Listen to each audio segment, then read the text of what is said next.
DFW G.I. Joe action figure show. Been waiting for this show to come back, and now it's here again in June. Going inside to check it out and see how the show is.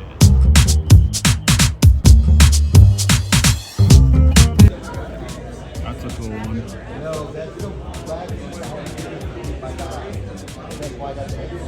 Troubleshooter. That is a too cool Ghost Rider.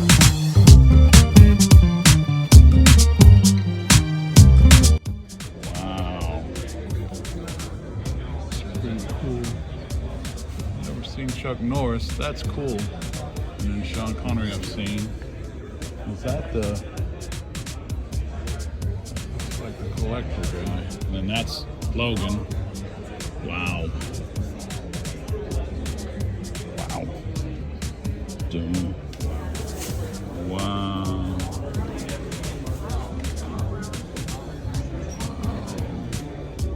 That's the sideshow.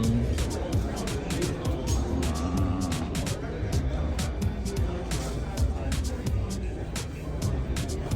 There's Batman. Catwoman is cool. Ultron is so-so. Those are the Migos. Ghost is really cool. Outside of Dracula and Frankenstein, I've not seen any other. Oh, and the Creature, of course. Wow.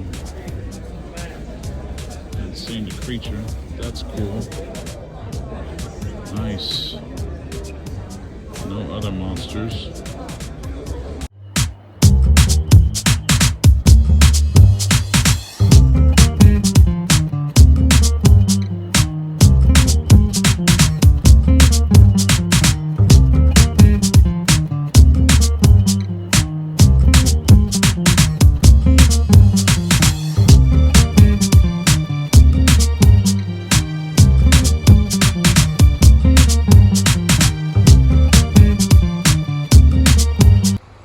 Here we are at Dallas Fort Worth Action Figure Show. Been a really great show today. Let's check out our haul from the show today, shall we? Okay, wrapping things up from the Dallas Fort Worth G.I. Joe and Action Figure Show. Overall, it was a pretty decent little show. For me, the highlight of the show is always seeing the custom builds, because there's a lot of guys there that will do custom builds of 12-inch G.I. Joes from the Dallas-Fort Worth area. Of course, the Dallas-Fort Worth G.I. Joe Club is also in effect, and they show off all of the show exclusives that they have there. And also to highlight for me is going and picking up parts for my own custom builds, because some of the 1/12 scale items you can use in your builds for 1/9 scale customs. So there'll be a lot of different weapons, a lot of different accessories that can be retrofitted and or scaled down. But also to what I also like about the show is that it also offers up a lot of diverse different dealers. So I can always score stuff, as you can see by my bag here. I can always score stuff for other things I collect besides 1/9 scale. So let's take a look at the haul I got this week and see what I got. Of course, flyers for the next two shows, the Hershey's Action Figure and Toy Show. That's retro. Then, of course, the Cotswold flyer. Cotswold's always there, and I always pick up nice things from Cotswold. So, let's see what we got from the haul this weekend. So, one of the things I picked up this weekend, and I was interested in finally doing, I am a Super Joe collector, and I love the Super Joe line. And I know that lately they've been doing more in the 1/12 scale. So I picked up a Super Joe green suit for 1/6, which is going to be the 12-inch scale. I've been keeping my eyes on these for a while, and I just really haven't had the time or the inclination to get into starting to build in that scale, but I figured why not? So I picked up a suit from Cotswold. At the dealer across from Cotswold, I picked up some scale guns in various sizes. These are always a good pickup at $1 a piece. I mean, you can't hardly find these outside of the Ultimate Soldier sets anymore. When you do, usually a set will run between 20 and 40 bucks. So picking up a few at $1, the removable clips are always good to have, and these also work in 1/9 scale as well as in 1/6 scale. And of course, I always manage to find one Super Joe item, and I'm always picking up power vests. Most times I can go in and clean them up, clean the contacts, and get them working again. And then I've got a workable vest for another Super Joe commander. Other times it's just good to have one just for display purposes. What else did I pick up this weekend? And from another dealer, I picked up a bunch of accessories. Picked up some knife sheaths, another one of the submachine guns. I have extra clips, so not worried about these two not having clips. I've got plenty of clips that will go into those, no problem. I picked up an ammo belt that looks kind of cool. I'm still working on my own 1/9 custom Deathstroke, so that and the knife sheath, which is really cool. If you look at this will all work for the 1/9 scale Deathstroke that I'm building. So those two pieces there, another knife sheath for another character, and some holsters. Now I can make my own holsters, but I always just kind of like having extra holsters, and another ammo belt for another character. This knife looked really cool. I was like, yeah, I could use that, and I know a character that I'm going to give that to. And a gun holster, which I desperately needed to finish a custom. Like I said, I can make my own, but sometimes you can pick them up, and believe it or not, I mean, for $1, this saves me a little bit of time in managing to get my own customs finished. And I can just, save the time and build for building my own, because I usually do mine like this. It's just a simple pattern, and you sew along the side area, make your notch with an X-Acto, and there you go. But yeah, it saves you time when you can. So a belt and a hood, which I like these hoods, and this one I have an idea for a guy, so I'm gonna keep that. And what else did I get?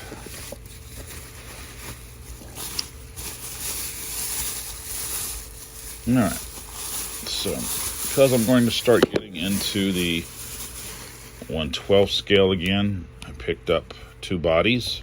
Go back here so you can see this body.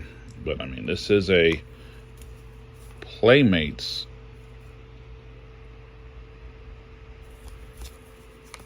(1/6) scale body, and I was quite amazed just by, at first I thought it was a Mego body because of the torso like that, for the 14 inches, but then I realized, no swivels, so yeah, it's like, okay, must be a Playmates body. And then I thought, oh yeah, the molded boots on the feet, definitely Playmates, but it will work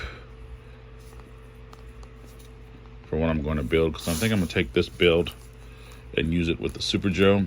I just have to find a head. And then I picked up this body. It's an interesting little body.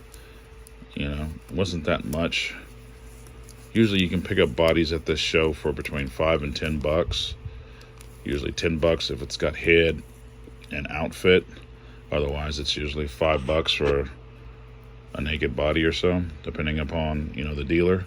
But yeah, so I figured I could do something with him as well. The suit is very Super Joe reminiscent.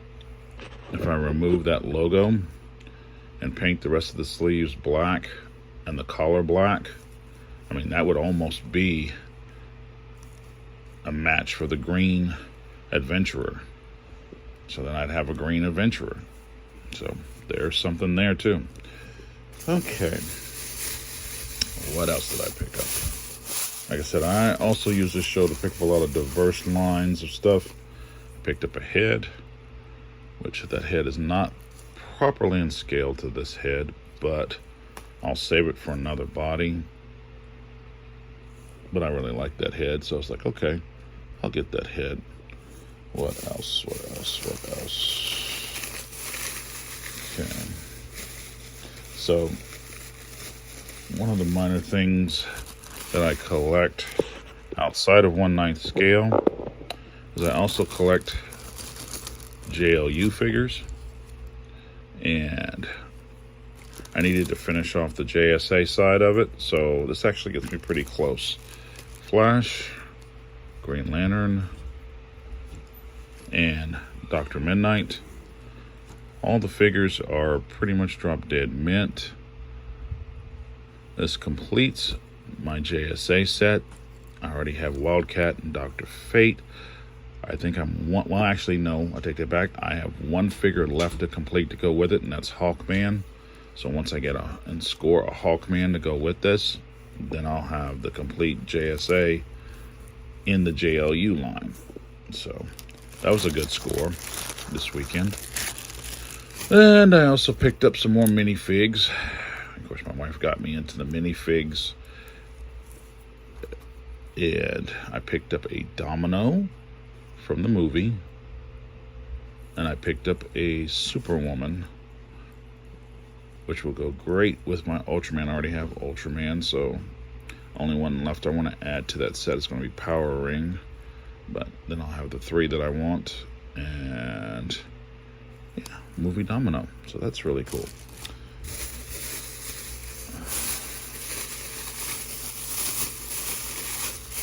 And adding to the last of it, I picked up a few other things here that are in my wheelhouse. Let's see here.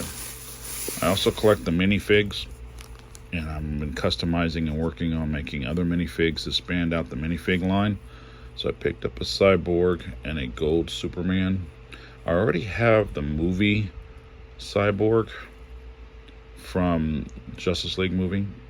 It's a little bit of a better sculpt, but what I like about this one, that arm cannon is really kick-ass. So I may replace this one as my main Cyborg and take the other one and use it for parts, because I still want to build a custom Metallo to go in the line. I'll debate it, and we'll look at them and we'll see. And of course, gold Superman, which I always pick up extras of the gold Superman, because it being already gold, it saves you a little bit of time when you're painting. And my goal is to take this one and to create a custom Black Adam, which that should come out pretty good. Then I also collect Imaginext. I started collecting it with my kids, and when they got older, they were like, well, Dad, you can have all these Imaginext back. So I was like, okay. So I've been going through and slowly adding to it. And this being the Earth 22 Kingdom Come Superman was one I did not have. Of course, he can also double as an Earth 2 Superman for the Justice Society. So I'll be adding him to my collection. And then last, I had originally passed on the Hulk in the Marvel 3.75 retro line. But this guy only wanted $2 for him, and I'm like, well, for $2, yeah, I'll go ahead and pick him up. So now I have the Hulk to add to my retro line and to add to my retro Avengers. And the Marvel retro line has been a really cool line to collect. It's just one of those lines that it's, you know, it hits all the buttons. It's nostalgia, it's 5 points of articulation, you know, it's pocket superheroes. It just works. And then, you know, they're started off at $10 a piece, and now they're up to $12 a piece at retail. But I mean, when you can score a deal like this for a couple of bucks, you know, heck yeah, I'll pick up the Hulk. And I can put him on the shelf. I have all my retro on the same shelf as my Final Faction, so it'll be like, hey, you know, superheroes and Final Faction working together to beat the Karn. Who doesn't love that, you know? So, yep, this is my overall haul from the Dallas-Fort Worth action figure and G.I. Joe show for 2022. It's not a bad haul. It's not. It really isn't. I picked up some stuff for my wife also, too, so that also helps. But, yeah. I mean, it's not a bad haul for what I picked up. Usually I pick up a whole lot more. But this year, you know, there were some dealers that were overpriced on stuff, which, you know, doesn't help. And then there were some dealers that, you know, they didn't have anything I was looking for. You know, it's one of the drawbacks of always being on the toy hunt, always being out there looking for stuff, is that as you acquire stuff, your lists go down, down, down. And so what you need to acquire, you know, gets smaller, smaller, and smaller. And I'm not a guy who has to have every single thing, doesn't have to have every one thing on card, one thing loose. I'm just a guy who's like, hey, I just want this for the collection, and that's it. I'm not trying to, you know, build a toy warehouse. I'm just trying to have a few toys that I like and I enjoy. But, you know, getting something for my wheelhouse, Super Joe, starting a new wheelhouse with the 12-inch scale Super Joe. Of course, more weapons, filling some holes, you know. That's always good. And getting custom parts. It's always good. And then a couple of impulse buys with the Legos that I picked up. So, yeah, all in all, it was a good show. Not the best show. I think the best show I've ever been to with them was the show coming right out of COVID, the 2021 show. I mean, I blew a lot of cash in that show, a lot, and got a lot of stuff. But this was still, you know, a pretty good show. I enjoyed myself and had a great time. So there you go. There's a look at the DFW G.I. Joe and action figure show for 2022. I enjoyed myself and will definitely be back next year.